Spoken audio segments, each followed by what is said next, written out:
మత్తయి సువార్తలోనే 2వ అధ్యాయం. యూదులు రాజుగా పుట్టినవాడు ఎక్కడున్నాడు?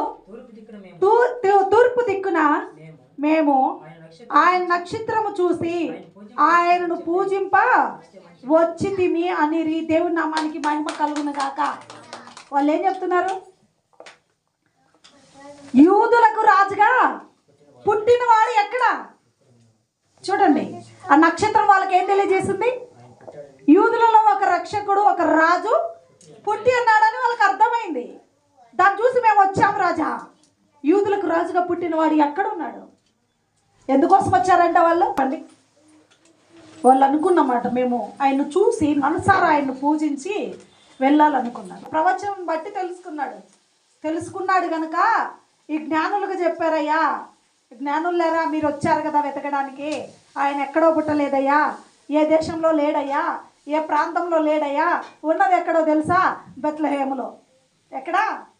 బెత్లెహేములో ఉన్నాడు. మీరు అక్కడికి వెళ్ళండి, జాగ్రత్తగా తెలుసుకోండి, వచ్చి నాకు కూడా చెప్పండి. నేను చూడండి తర్వాత వచనంలో, వారు రాజు మాట విని బయలుదేరిపోవచ్చుండగా ఇదిగో తూర్పు దేశమున వారు చూసిన నక్షత్రము ఆ శిశువుండిన చోటికి మీదిగా వచ్చి నిలుచు వరకు వారికి ముందుగా నడిచెను. తర్వాత వారు ఆ నక్షత్రమును చూసి అత్యానందభరితులై ఇంటిలోనికి వెళ్ళి తల్లి అయిన మరియాను ఆ శిశువును చూసి చాకిలి పడి. ఇక్కడ వరకు అలాగే ఉంది. ఇక్కడ చూసినట్లయితే రాజు చెప్పాడు, రాజు మాట విన్నారు, బయలుదేరారు.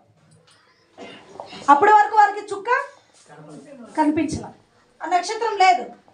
ఎప్పుడైతే రాజు మాట విని ముందుకు వెళ్ళారో అప్పుడు మళ్ళీ వాళ్ళకు ప్రవేశించింది. వాళ్ళకి ఎప్పుడైతే దాన్ని చూశారో వాళ్ళు చాలా సంతోషించారు. ఏం చూశారు వాళ్ళు? నక్షత్రమును మళ్ళీ చూడగానే అమ్మయ్య, ఇంతవరకు నడిపించిన నక్షత్రం ఇప్పటి వరకు మళ్ళీ మధ్యలో కనిపించకపోయినా మళ్ళీ మా మధ్యలోకి వచ్చింది, మాకు కనబడుతుంది, ఖచ్చితంగా ఇది తీసుకొని వెళ్తుందని చాలా ఆనందంతో సంతోషంతో ఆ నక్షత్రాన్ని చూసి వాళ్ళు ముందుకు వచ్చారు. ఆ ఇంటి మీదకి వచ్చినంత వరకు వారు దాని నడుస్తూ వచ్చారు. ఆ ఇంటి మీదకి వచ్చి నిలబడింది. ఎక్కడో అటు పోలా ఇటు పోలా. అప్పుడు అనుకున్నారు ఈ ఇంటిలో ఉన్నాడు శిశువు అని. ఆనందంతో సంతోషంతో వాళ్ళు ఏం చేస్తారు? ఆ ఇంటిలోకి ప్రవేశించారు. ఆ ఇంట్లోకి ప్రవేశించగానే ఆ ఇంట్లో ఎవరెవరు ఉన్నారు? మరియా, యేసేపు ఆ ఇంటిలో ఉన్నారు. అమ్మా, మీ ఇంట్లో బాలుడు ఉన్నాడా? మీ ఇంట్లో శిశువు ఉన్నాడా? మీ ఇంట్లో నేను పుట్టింది శిశువు, మాకు నక్షత్రం చూపిస్తే మేము వచ్చాం అని చెప్పారా? చెప్పలా. వెంటనే ఏం చేశారంట? సాగిలపడి పూజించి తమ పెట్టెలు విప్పి బంగారమును సాంబ్రాణిని బోలమును కానుకలుగా ఆయనకు సమర్పించిరి. దేవుని నామానికి మహిమ కలుగును గాక. వాళ్ళు చేసిన పని ఏంటి? వచ్చి రాగానే సాగిలు పడ్డారు. వచ్చేటప్పుడు ఒట్టి చేతులతో రాలా. వస్తూ ఉన్నప్పుడు ఆయన గణపరచడానికి కోసమే ఏం తీసుకొని వచ్చారు? కానుక, బంగారమును. శ్రేష్టమైనది ఏంటి? శ్రేష్టమైనది, విలువైనది, అన్నిటికంటే విలువైనది బంగారం. ఆ బంగారం తీసుకొచ్చారు. ఇంకొకటి సాంబ్రాణి. సాంబ్రాణి ఎందుకు తీసుకొచ్చారు వాళ్ళు? అది మంచి సువాసన కలిగింది. బోలెమును తీసుకొచ్చారు, కానుకగా సమర్పించుకున్నారు. మనకు తెలుసు వీళ్ళు కానుకగా సమర్పించుకున్నారు. పేద విధవరాలైన కూడా ఏం చేసింది? పేద విధవరాలు కానుక సమర్పించినప్పుడు పేద విధవరాలను చూసి ఏమన్నాడు? వీళ్ళందరికంటే ఈమె ధన్యురాలు అన్నాడు. ఎందుకోసం అన్నాడు ధన్యురాలు అని? ఆయన చూశాడు, ఆమె దగ్గర ఇంకా విలువైనది ఏమీ లేదు, ఇంతకంటే ఇంకా శ్రేష్టమైనది ఆమె దగ్గర ఏమీ లేదు. ఈ కాసులు 2 తప్ప ఇంకా ఆమె దగ్గర ఏమీ లేదు. ఆ 2 కాసులు ఆయనకి ఇచ్చింది కాబట్టి ఆయన ఏమన్నాడు? ఈమె ధన్యురాలు అన్నాడు. అంటే ఇప్పుడు జ్ఞానులు ధన్యులా కాదా? ధన్యత పొందుకున్నవారు కదా. మనం అనుకుంటాం కదా దేవుడు ఇవ్వాలి కానీ మనం ఏంది దేవుడికి ఇచ్చేది కదా అంటామా? దేవుడు మనకి ఇవ్వాలి కానీ మనం దేవుడికి కాదు కదా ఇచ్చేది అంటాం. కానీ దేవుడికి కూడా మనిషితో అవసరమై ఉంది. దేవుడికి కూడా మనిషితో అవసరమై ఉంది. దేవుడే మనుషులకు అవసరమని కాదు, మనుషులు కూడా దేవుడికి అవసరమై ఉన్నాడు. ఈనాడు దేవుడి పని జరుగుతుందంటే ఎవరి ద్వారా జరుగుతుంది? మనుషుల ద్వారానే కదా.